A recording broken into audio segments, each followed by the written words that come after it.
Can I hand you some hypotheticals? No. Okay, let's move on then. Yeah, go ahead. Hypothetical number one. What if it's not AEW? What if it's not WWE? How likely is it that it's like, let's say TNA?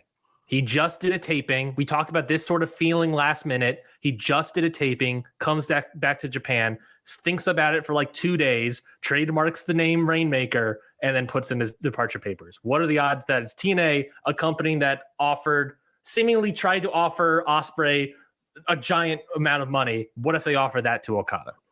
I give them a whopping 1% chance. If it was TNA, what would that do for TNA? Are they immediately a number 2? Are they immediately selling out giant arenas? No. Fair enough. The rest of their roster is not there. Yeah, it would be like, as I'm doing my research now for the ballot, it would be like almost like Kento Miyahara in All Japan. It's, it's a great star, but with the rest of the roster, you can't really go anywhere with it. Yeah. I think it would certainly elevate them to a certain extent, but I don't think it elevates them that much. Hypothetical number 2. Is there any possibility that this is actually a very good thing for New Japan? In the sense that we were told almost daily that so many people's contracts were running up for New Japan, right? Yeah. And the yen is so low. So there's an argument of how many of these people are they going to be able to keep because the yen is so low.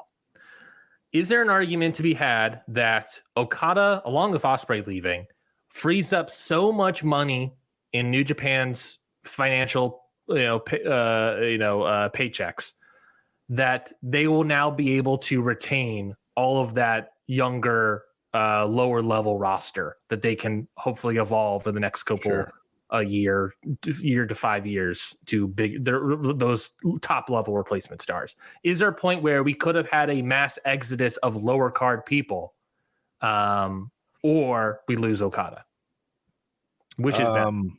See, I don't see it as a good thing because you could sign people that, if you combine them all, don't even touch him in terms of star power. Sure. But I see it could be a good thing long term for them, just in having to force themselves to be better. Okada leaving is really bad for Japanese pro wrestling. It's really bad. Like, it's currently already bad, and now the top star's leaving. Like this is a guy who was talking about, oh, we're all going to work together, we're all going to do this, we're all going to do that, and he, anytime you put him on a show, it's like, okay, this is huge, this is gigantic. Losing him means anyone can go, and that's not good.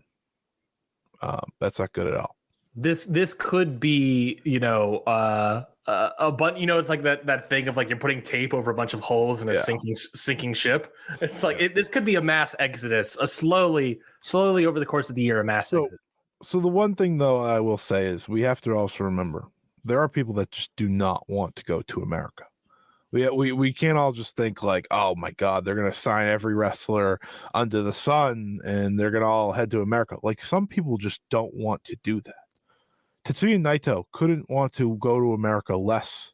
If it was like, this guy's like, no, I have no interest. Like, why can I not just be the best here? I get the impression that Taichi is someone that doesn't want to be in America. Exactly. So has he been on any single American US show for New Japan? No. There are people who don't have any part of them that want to go. And there are also some that are, I think, hungry to prove themselves in New Japan. So like, those are the ones you don't have to worry about. But it's still scary. It's still scary for the future. It's still scary for them. But I do think that New Japan grows from this because they have to. There's no choice. You have to grow from this. You have to grow from losing your ace of the past, 12 years? Yeah. There's no choice. And you can't depend on Tanahashi to save you. Yeah. You can't depend on Naito to save you. Naito's a guy who has no knees, barely any vision, but he's doing his best. And we know how Tanahashi is. He's now present. He's slowing down no matter what. He's already said that. So it's sink or swim now for the whole company. And if the booking doesn't get better, then it might be time to consider a change there too. I think to end a cap on this conversation, the Kazuchika Okada era, that peak of New Japan, both financially and just sort of match quality, even let's say, officially over.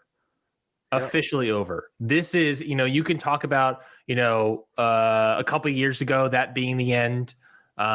This is officially over, and now New Japan is something new in March. Let's say, in March it has to be something new. Which right around the corner, New Japan Cup. They have. I give them.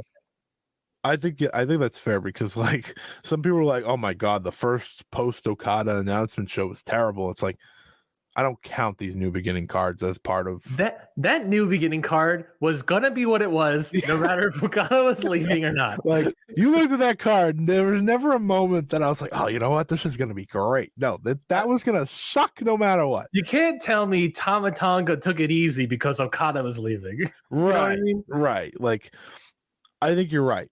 It starts with that anniversary event. Mm-hmm. Because the day after that's the New Japan Cup, and so on and so forth. We always talk about how the New Year Dash is the way to kick off the new year. Not this time.